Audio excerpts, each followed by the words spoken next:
Welcome into another edition of That's Deep. I'm Tommy Z, joined as always by Johnny Bravo. UFC 313 is in the books. The main event did not go the way we had hoped. Pretty ugly one, but another solid card on the betting side.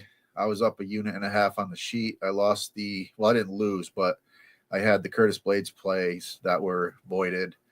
Overall solid. We tied the roofie knockout to Christopher Bell, so that was a nice ticket. Johnny, what were your thoughts on that card, and how you feeling coming into this one? Yeah, pretty good card. I went on a streak where I ripped like six in a row off, and then main event came along, and it didn't go as we thought. I mean, Pereira didn't throw his hands, and he really didn't do enough. Like, to that fifth round, he started letting his hands go a little bit, and Ankalaev had the two biggest moments in the fight. It's the knockdown in the second round, and the fourth round where he just pushed him up on the cage and held him there. So, not the most exciting main event. We got a Dagestani champ, so they'll probably run it back, and hopefully Pereira lets his hands go. So, yeah.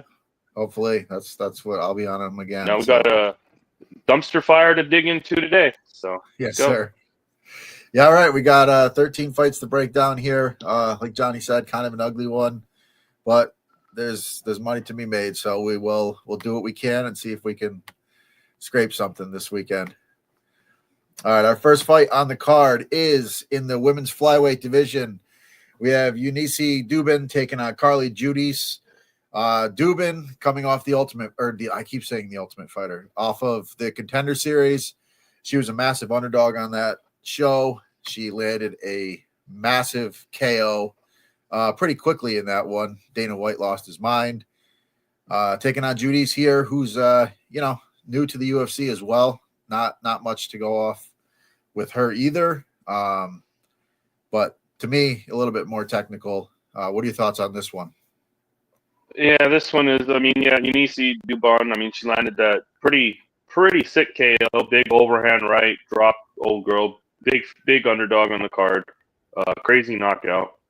Her level of competition is not great. She's fighting girls that are like barely have any professional fights, so she's pretty much fighting the lowest of the low competition. She's never seen a third round, which is pretty interesting. A lot of her fights finish, and she likes to go in there and throw bombs. And Judice is kind of more the technical kickboxer. I think she's pretty decent. I mean, she's fought since being in the UFC. She's fought some pretty good chicks. So, overall, I think experience-wise, I think Judice should probably get it done here.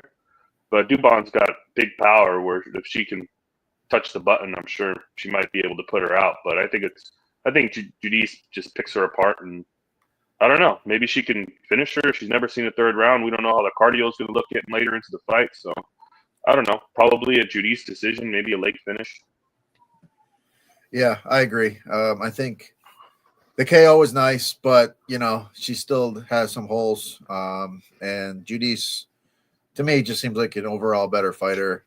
I think Judice wins. I probably, like you said, maybe go by decision. Bet the overs, I suppose. And yeah, that's about it. So we're both on Judice here. All right, our next fight is in the women's bantamweight division. This is a interesting fight for sure. Two women who like to throw bombs. We got Josiane Nunes taking on Priscilla Cachoeira. Nunes, kind of low volume, just kind of throws that looping left hook. She's got some power. Cachoeira, she likes to stand and trade. A little bit more volume on her side. She does have a big weakness when it comes to the grappling, but Nunes has not really shown any want to grapple. So I expect a striking affair here. What do you think about this one? Yeah, this should be a fun one. I mean, two girls that like to stand and throw bombs, pretty much. I mean, Nunes, like you said, all she really throws is that big overhand right. Just that big looping overhand right with a lot of power. Not really technical, like you said, pretty much no wrestling. And zombie girl, Priscilla Cachoeira, all she does is comes forward and throws bombs and tries to get you out of there. Yeah, takedown defense is not great, so I don't think she'll have to worry about that here. So this should be taking place on the feet the 15 minutes if it makes it that far. I think either one of these girls can land something big. Yeah, but I don't know. I just kind of like the pressure and the pace of Cachoeira here. So as the dog, yeah, give me the dog money on Cachoeira. Wish I would have bet it a little earlier. It was like plus 195. It came down a bit. It's like plus 150 now. So yeah, I like Cachoeira. Yeah, I'm right there with you. I bet it. I think I bet it at 156. It is what it is. Yeah, I think the dog money is the good play here, and yeah, I think there's a shot for a knockout if you want to try to, throw a knockout ticket in there. But yeah, I think Cachoeira is a live dog here. She's got the better volume. She likes to stand and trade. She'll take some shots and she'll keep coming forward. So yeah, give me the better volume. And yeah, Cachoeira, dog money for me. Yeah. All right. Our next fight is in the flyweight division. We got Daniel Barres taking on Andre Lima. Lima will forever be known as the guy that got bit. Taking on Barres, who's got some pretty good power. He seems to struggle a little bit. He can be grappled and submitted. Lima, pretty solid overall game. I'm not sure what to make of him just yet. I do think he's a pretty good fighter. He's had some weight issues. We'll see what the scales look like here. Made weight last fight, so maybe he's got that corrected. But what are your thoughts on this one? Yeah, this is an interesting one. I mean, Lima, I'm pretty high on Lima. I think the kid has a lot of potential. Pretty well-rounded skill set. I mean, as we've seen in his last fight, I mean, when he needed to, he went to that takedown and just kind of dominated Dos Santos and so he's shown he has got a pretty even, well-rounded skill set. He's got, he's never gotten a sub though before, but he does go for him. Yeah, and he's got good technical striking, good striker. And Barres is kind of just has a lot of power, kind of, he's older though. The thing about, I think Barres, if he was younger coming in, I think I would be more high on him, but he's like 37 years old, but he looks like he's 24.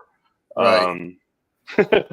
So I mean, I kind of like him. I mean, he's a decent fighter, but I don't know. I just think Lima's probably more technical and has more tools in the toolbox. If he wants to go to that takedown, I think like he showed in his last fight, then he can win rounds like that, So yeah, the pick's going to be Lima for me.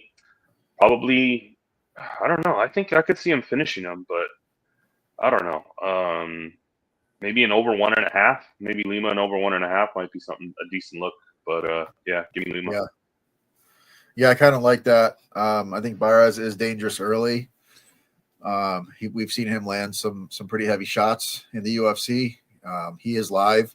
Definitely doesn't fight like he's pushing 40. But yeah, I just think I think Lima can lean on the wrestling. He's a good striker, pretty well-rounded kid. I think this is a pretty decent spot for him. The over 1.5 probably looks pretty good, especially with that early power risk he's got to try to avoid. And yeah, I'm right on board there with you. All right, our next fight is, as my dog goes crazy upstairs, in the women's strawweight division, we've got Stephanie Luciano taking on Sam Hughes. Pretty interesting one here. Luciano, very good striker, technical striker, pretty good pace, goes forward. Sam Hughes, known for her cardio. She's won fights based on cardio in the past. Solid wrestling, not the greatest wrestling, but she does have the ability. Scrappy, tough out. Sam Hughes is always a tough out. Lucindo, decent size favorite here. What are your thoughts on this one? Yeah, I mean, Lucindo, she's interesting. She's good, like technical striker, real sharp striking. The big question mark on her was her takedown defense, because in the Contender Series, she was kind of wrestled for the first 2 rounds and then, kind of took over late, so the cardio, she's got good cardio. And then in the rematch, it's like, I mean, she just like totally blew my mind when she knew how to stuff a takedown, and she Right. had good takedown defense and was able to get back up like quick, pop up, which was kind of impressive because on the feet, I mean, I really like her striking. And Sam Hughes is that junkyard dog. She's gonna fight for your dollar. Like, you bet she's always a dog, and she's always in the fight. She's always scrappy. She's got heart. Pretty well rounded, but not that great. Just okay. Yeah, I mean, I like Sam Hughes as a dog is always a spot I look to get to, but I don't know. I just think Luciano's just more technical and just going to be able to piece her up and just put it on her. Sam Hughes she wins the fights where she's got that cardio edge and she's just continually coming forward, putting the pressure on, stealing the late round, maybe giving away the first and then coming on in the second and the third. But I don't know. This girl's cardio is good, so I think she's going to be there for the full 15. So, yeah, I'm going with Luciano here, just being the more technical, better striker. Yeah, I'm right there with you, man. Probably bet her by decision. Wow, I thought you'd be on Hughes. No, dude. The whole time I was breaking it down, I was like, "Yep, Sam Hughes is going to be the pick. Sam Hughes is going to be the pick." But she takes, she can get pieced up at the end of a jab. Luciano is the better striker here. I can see her stuffing some takedowns and just kind of outpointing her on the feet. Really wanted to go with Sam Hughes here. I like betting Sam Hughes. Like you said, she fights for your money. But yeah, I think Luciano by decision is probably going to be the play for me. I still don't think you're going to get a great price on that. Might be a parlay piece, but yeah, I think Luciano has the game, and I think she gets it done. Our next fight is in the bantamweight division. Another interesting one here. We've got Carlos Vera taking on Josias Musasa. Vera comes from that Ryan Hall camp. He even looks like Ryan Hall. Imanari rolls, trying to grab a leg, looking to lock up a leg lock. That's just basically what he does. He does throw some flashy spinning striking attacks. He does have a Taekwondo background, but he's not known for his striking. He's just throwing strikes out there to get the fight to the ground. Taking on Musasa, who he's been taken down. He's a guy that can be taken down, but he seems to be able to scramble very well, get back to his feet. The whole question here is, is he going to be able to survive the leg attacks? And it's definitely going to be dicey. But what are your thoughts on this one? Yeah, I mean, Vera is like the worst style in MMA. The terrible style is just, flop into your back, pulling guard, rolling for legs. Just terrible, Yeah, I don't think he's very good. He's old. He shouldn't be in the UFC. He's not UFC caliber. I don't know how he got here or why they signed him, but he's here, and pretty much not the best striker. He's going to try to pull guard and try to get this to the ground. And Musasas is I'm pretty high on this kid. I bet him as a dog on the Contender series, on the Contender fight. The big question in that fight was he was fighting this Georgian wrestler, and the thing was he going to be able to stuff the takedowns to keep it on the feet, and he pretty much was able to stuff a lot of takedowns, and then when he got taken down, he pretty much just powered his way up. Showed good, decent cardio in the first two rounds, kind of slowed in the third, but still was able to stuff the takedowns, and the kid looks like he's got some vicious power, big power on the feet, some kind of unorthodox, coming from Africa. I mean, there's not really much, what kind of gyms are you training at? What kind of, techniques are you learning? But He throws big bombs and big power, level of competition isn't great, but he impressed me in his last fight. So, I mean, I don't know. Is Vera just going to be flopping to his back and just fucking just stalling out? I don't know. But it's Musasas, and it's going to be Musasas, but he's minus 850. So it's like the pick is Musasas, but like I don't know. Could he flop to his back for 3 rounds and survive, or is he going to just get deaded at one that's the punch? thing. Which he could. So one note I had on him was he was off for like 2 years before he made his debut in the UFC. And then, like you said, the whole fight, he was rolling, trying to grab a leg, kind of just getting beat up on the ground. And the Contender, though, the Ultimate Fighter, the Tough House. So we watched him in the Tough House. Somehow he got brought in as a late replacement and got absolutely starched. Yeah. So yeah, he's just and in that fight in the UFC, his debut, Nakamura, he did his shoulder in like the first round, doing what he was doing, and so he might be damaged goods as it is.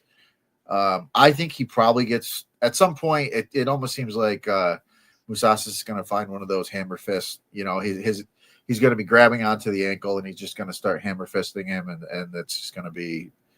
It could be lights out. The problem is with that, he could survive for 3 rounds. Yep. And, you know, who knows? He could be running away from the ankle locks and just like staying out of trouble. And so this is a fight that I'm probably going to avoid altogether just because, you know, from a DraftKings perspective, you know, there could be a lot of transitions and he could rack up some points on the ground. But I don't know. I think it's going to be one of those fights where he's just, you know, backing out of the submission attempts and hitting him, you know, 5 or 6 times and then going back, backing up, hitting him a few times. And that's kind of so, yeah, like Mousasi is here. But yeah, tough to really find a way to bet this fight. Yep. All right, our next fight is in the bantamweight division. We have Seong Yu taking on AJ Cunningham. Pretty interesting one here. Yu is a massive favorite. Cunningham, we've seen him a little bit.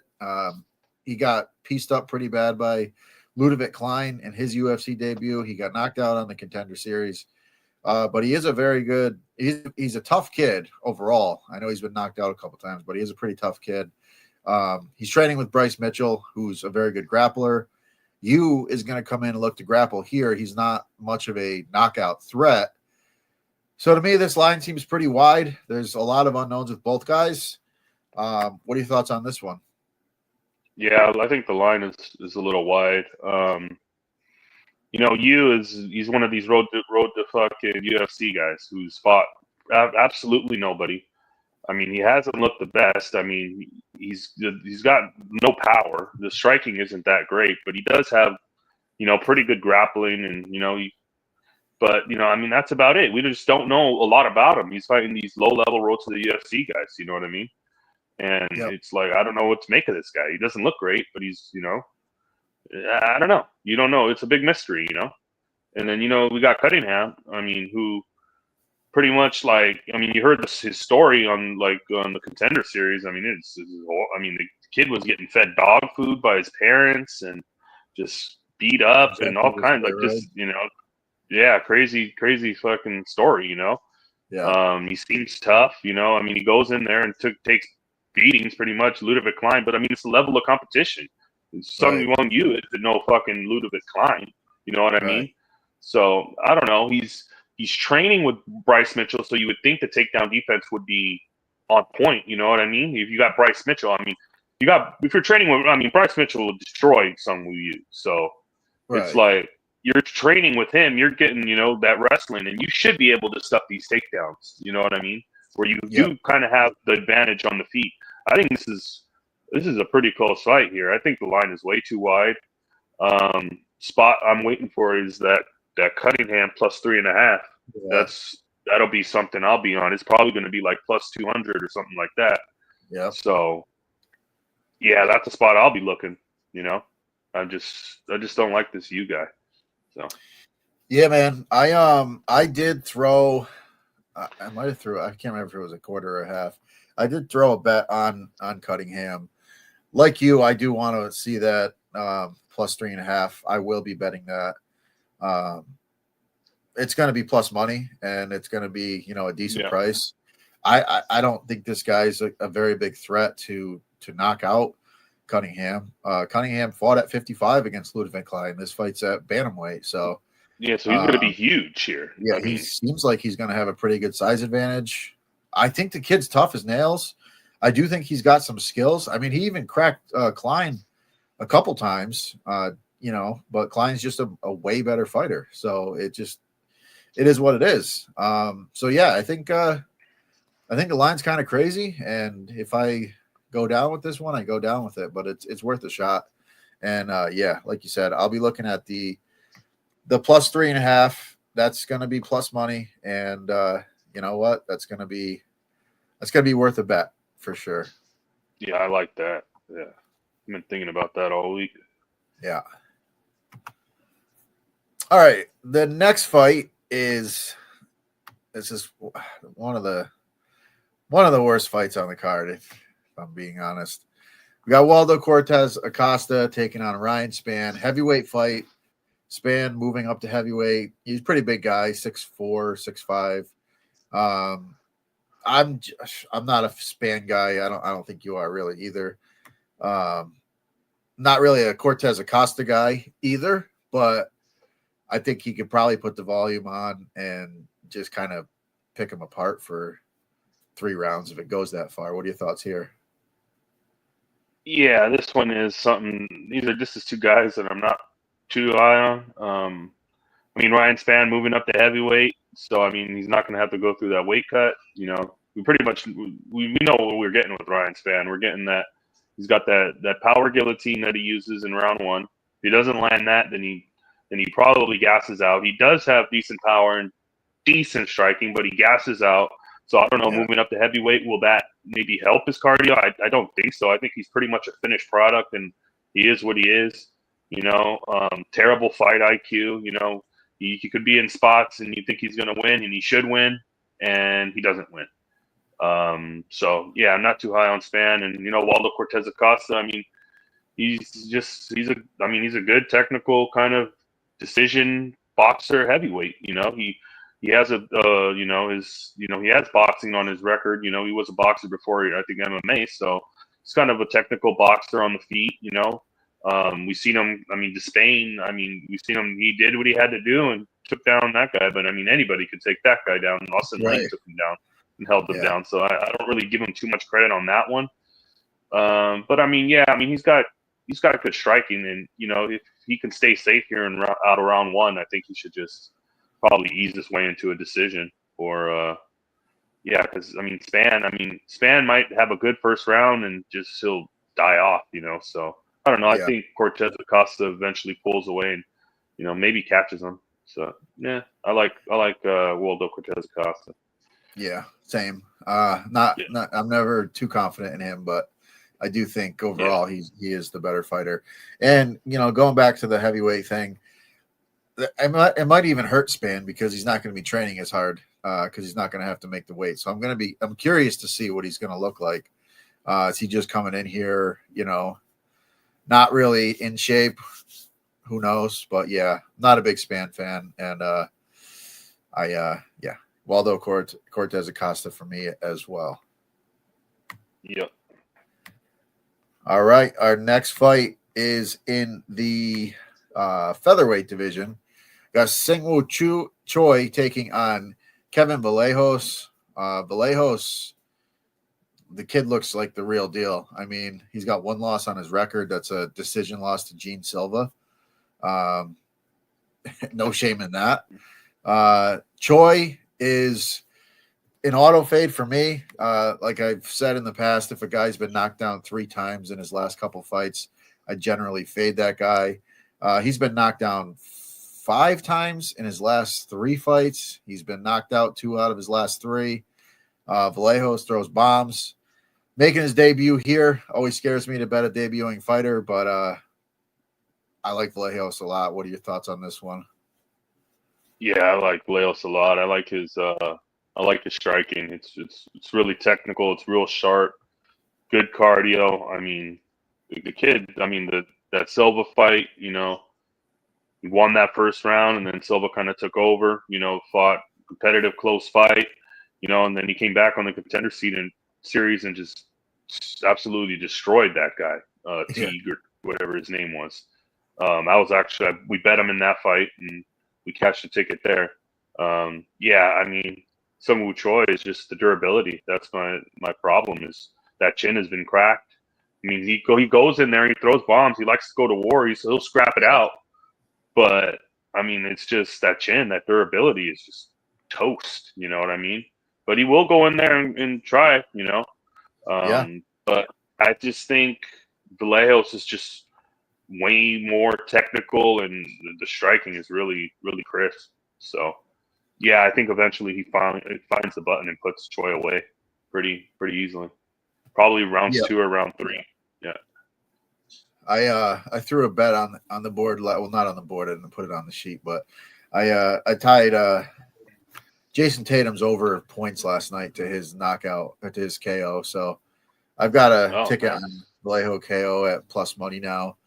I think that's probably the way the fight ends, but I think he's a good parlay piece overall. Like I said, the loss to Gene Silva is that guy's a killer. I mean, everybody expects him to come in and put a beating on Bryce Mitchell in a month or so. But I think that's going to be a fun fight to look forward to. But I think Gene Silva's the real deal. And if that's the only loss on your record, and you're mostly starching everybody else, sign me up.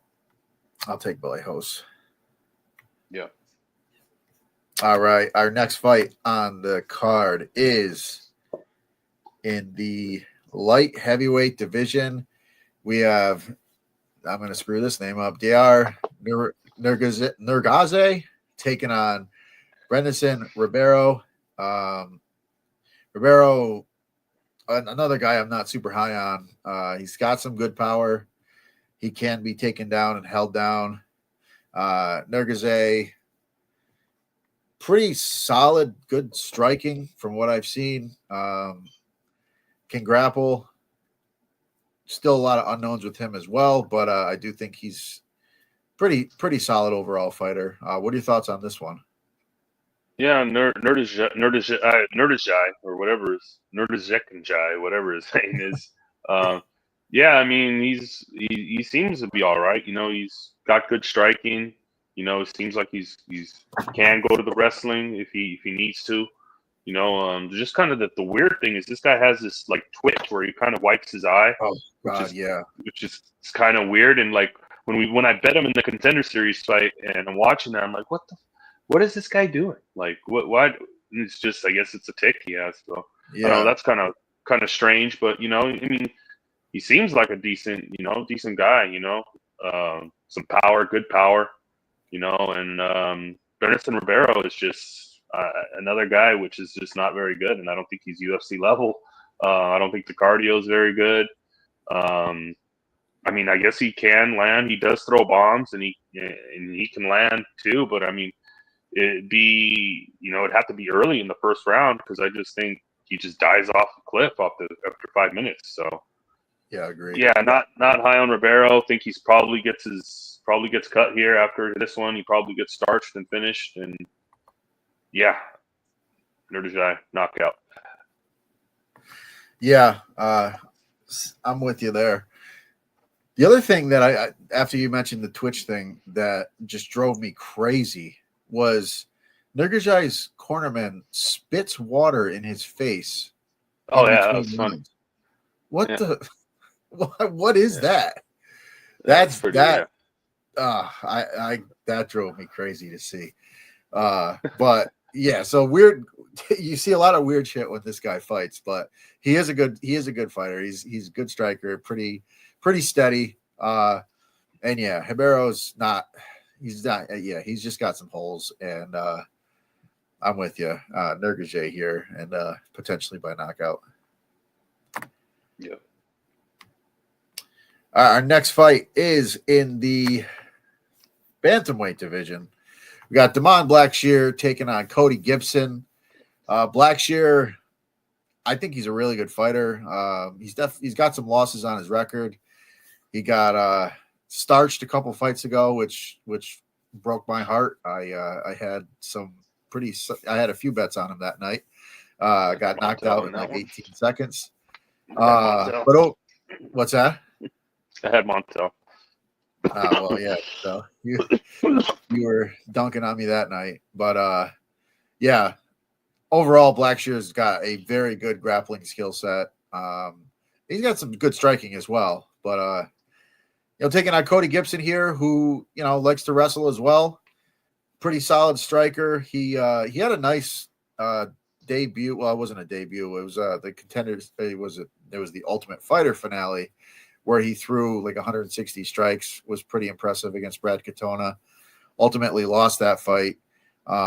Volume typically not that high, but recently he's gone back to the wrestling.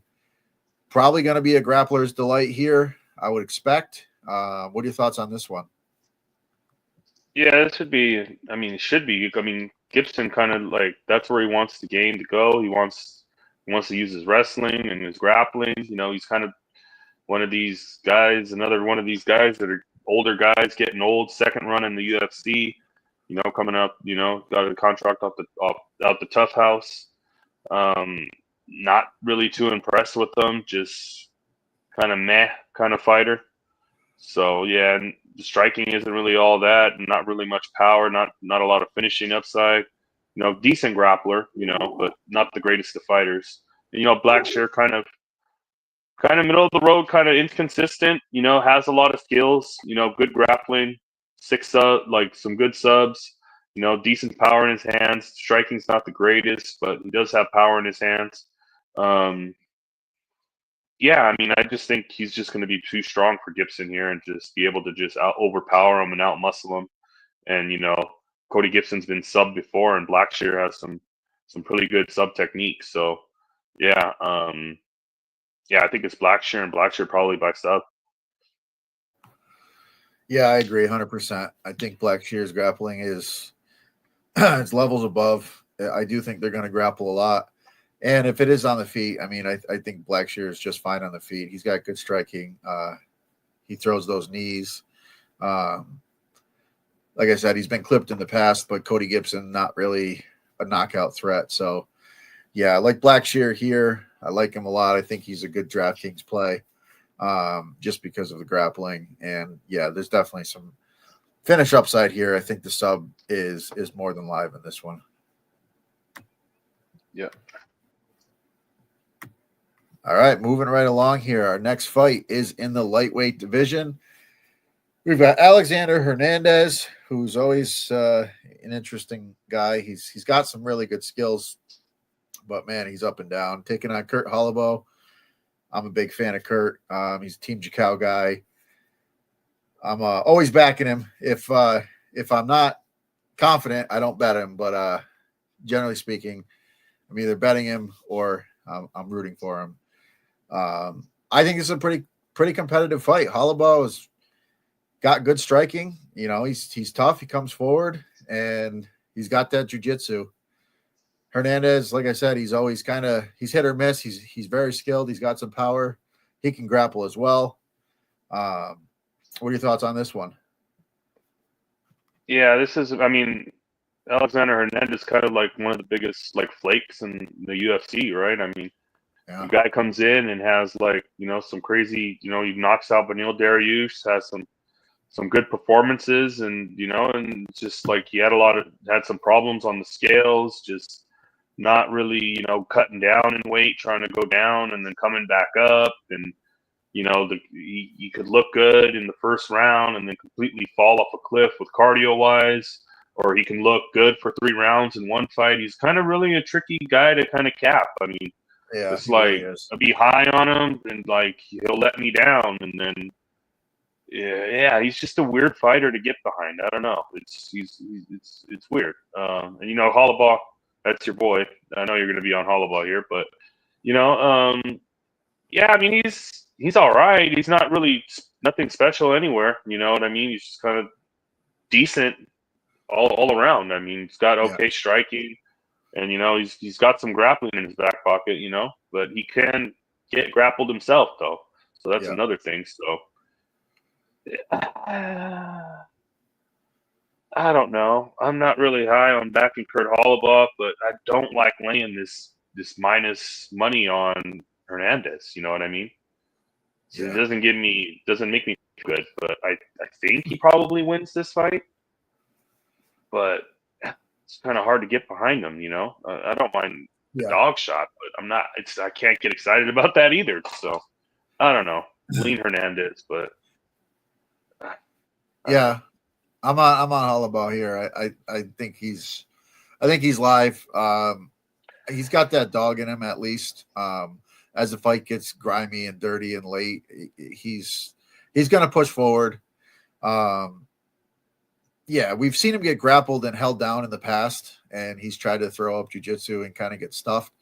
But I just think this is kind of a one of those who wants it more type fights. And I was on Hernandez in his last fight against what's his name, Hubbard, who I don't think is great.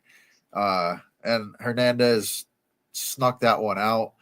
Honestly, watching it the first time, I didn't think Hernandez won. I knew it was close, but I could have saw Hubbard getting that one.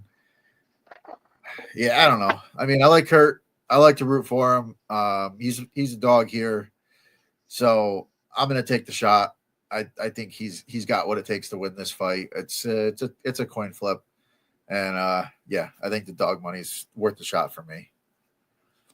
Yeah. All right, our next fight is our co-main event. We're moving right along here. In the welterweight division, we've got Chidi Njokuani taking on Eli Zaleski dos Santos. Two guys like to strike. Chidi, since moving to welterweight, I thought I think he's looked pretty good. I've been kind of impressed with him. He was a guy that wasn't super high on at middleweight, but I don't know. He seems like his cardio's improved a little bit, and maybe he's found his weight class. Dos Santos, always dangerous, good striker, got that capoeira style. Yeah, pretty interesting fight here. Probably a striking battle. What are your thoughts on this one? Yeah, I mean, Chidi's another guy who's kind of flaky. I mean, you get high on him, and then he'll let you down. He's got good power. I mean, good striker. Pretty powerful guy. He's dropping down here to 170, where he's kind of been a little bit better here at 170 than 185. So he'll probably be massive in there. Come fight day. It's just can the cardio hold up? And I don't know. And I don't know. It's just kind of he's just a real flaky guy. You think you could trust him, and then he just lets you down. You know what I mean?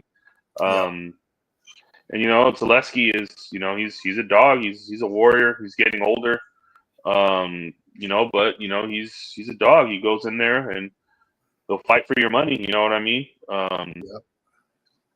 He's a good striker. He's got that capoeira style, and not really a grappler. So I'm guessing this is going to be a striking match. So I don't know. Maybe Zaleski can get a takedown. Maybe because Chidi's takedown defense I don't think is greatest. So he can be taken down. I mean, Oldest Zajac took him down and grounded him out. So yeah, I mean, I think Zaleski. I can't back Chidi anymore. I'm done with backing Chidi. So yeah, give me Dos Santos. Yeah, this one's close. I don't know if I'm going to have anything on this one. It's just kind of reminds me of the Turner Bahamondes fight. Like I thought that was a close competitive fight last week. I was on Turner, but I just couldn't bet him just because I just had a bad feeling, and that bad feeling actually panned out because Turner had no business in that fight, it seemed. And I feel like a similar situation here. Like I like Chidi, and I think he can win this fight, and I think he could look really good in this fight. He will have a pretty decent size advantage, but like you said, like could be the spot where I trust him. I think he's made improvements. He's better at welterweight, and then boom, he lets me down. So he's a quitter too. He'll quit. He'll quit on you. That's one thing is he'll fucking if he'll pack his bags up and say I'm done. Like that's another thing about this guy that'll fucking tilt your mind off. Yeah, we haven't seen it in a couple fights, and so it's like, does it rear its ugly head here? Potentially. So yeah, as we do this right now, I am going to pick Chidi to win, but I don't think I'm gonna have a bet. We'll see what happens on the night, but I think this might be one I just sit back and watch, and you don't have to put a bet on every fight, and I don't think I'm gonna. So probably gonna fade this one. Chidi is the official pick, but yeah, not super confident in that one. No. All right, our next fight is in it. Well, our main event is in the middleweight division. We've got Marvin Vettori taking on Roman Dolidze. Two guys pretty much, stand and trade. Both guys can grapple pretty well. Both guys are solid strikers, put up decent volume. Seen it before. I don't think this is going to be much different. What are your thoughts on this one? Yeah, we've seen this one before. We know what we're getting from with Marvin Vettori, kind of the wrestle boxer, tough, blockhead, hard to get knocked out, real durable. I mean, took an absolute beating in the Jared Cannonier fight. We haven't seen him since then. Coming up, I think it was a shoulder surgery, so we haven't seen him in almost 2 years. Yeah, and been a while. really, it's a long layoff. Not really know what to expect. But yeah, I mean, he's a good fighter. I like Marvin. He's decent. And Dolidze kind of just I mean, low volume power striker. Throws bombs. Georgian guy, wrestling. He's got some good power wrestling in his back pocket. Even though Marvin's pretty hard to take down, so this is probably going to be similar to what we've seen in the first fight, which is the first fight is I had money on Vettori, and I thought Dolidze won the first fight on the first watch. On the first watch, but going back and watching it, I had Vettori winning the fight. So it's just the pace and the volume of Vettori is I think it'll be, and this is 5 rounds, so I'm not too high on Dolidze's cardio. I think he tends to fade a little bit in fights. So I mean, if we get Marvin Vettori from 2 years ago from when he fought, I think he should be able to win this and beat Dolidze. I'm not high on Dolidze. He finished Kevin Holland in his last fight, but I mean, he's just not the greatest, but he can pull out. He's decent, He's got skills. Yeah, he's got skills. He's got power. But I just think Marvin, if he puts the pace and the pressure and the volume on him, he'll be able to wear him out over 5 rounds. It probably goes the distance. I don't see Vettori getting him out. I mean, Dolidze is one of these tough Georgian guys, so he's pretty much need a sledgehammer in there with you to get him out of there. So I don't think Vettori has the most power. So it's probably Marvin by decision. So I'll be on Marvin Vettori in some way. Yeah, I was on Dolidze in the first time they fought. That was I want to say that was either the 4th or 5th fight where Dolidze was a dog. So I was cashing dog tickets on Dolidze one right after the next. So it was only fitting to continue to try to cash dog tickets. And I thought that fight was really close. Dolidze, giving weird judging on any given day, like Dolidze could have stole that one, but I do think Vettori won that one. Dolidze just was like a half a step behind for the most part in that one. He had good moments, look good. Then Vettori would kind of, throw a few combinations, kind of back him up a little bit. And I see something similar happening here. It does worry me a little bit with the time off, the injury factor. You don't know exactly what you're getting out of Vettori, but one thing I know about Vettori is he's got no quit. He can take a beating and just keep coming forward. Yeah, I don't think Dolidze. I don't think 2 extra rounds is great for Dolidze. It just doesn't seem like it's going to be beneficial to him. So yeah, I like Vettori here. I probably by decision. I could see him getting a late knockout, just kind of Dolidze being cooked, because I'm kind of curious. Dolidze knowing, hey, we went toe to toe. It was a pretty, it was a 60-40 type fight. If I pushed the pace a little bit more, could I have gotten the job done? Could I get the job done here if I just pushed the pace? Maybe he slows down later. Who knows?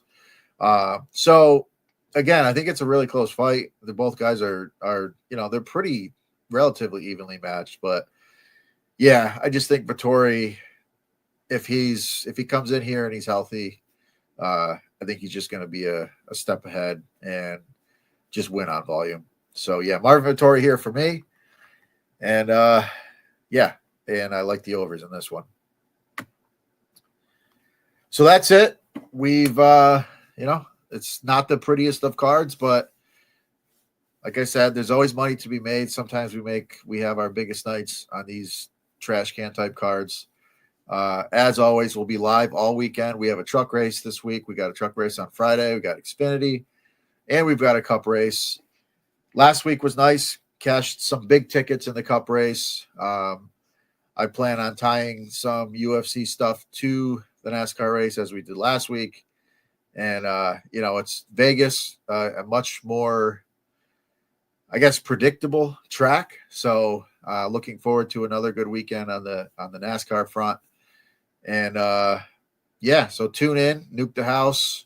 NASCAR is back for a free week. That's the promo code, nukethehouse.com. That's it for me. Johnny, if you got anything else, let us know. No. If not, we'll get See out you of guys here. See you guys this weekend. Good luck with your bets. And yeah, that's it. All right, guys. Thanks for tuning in. As always, look forward to seeing you guys on the live, and we will see you this weekend. Let's cash some tickets.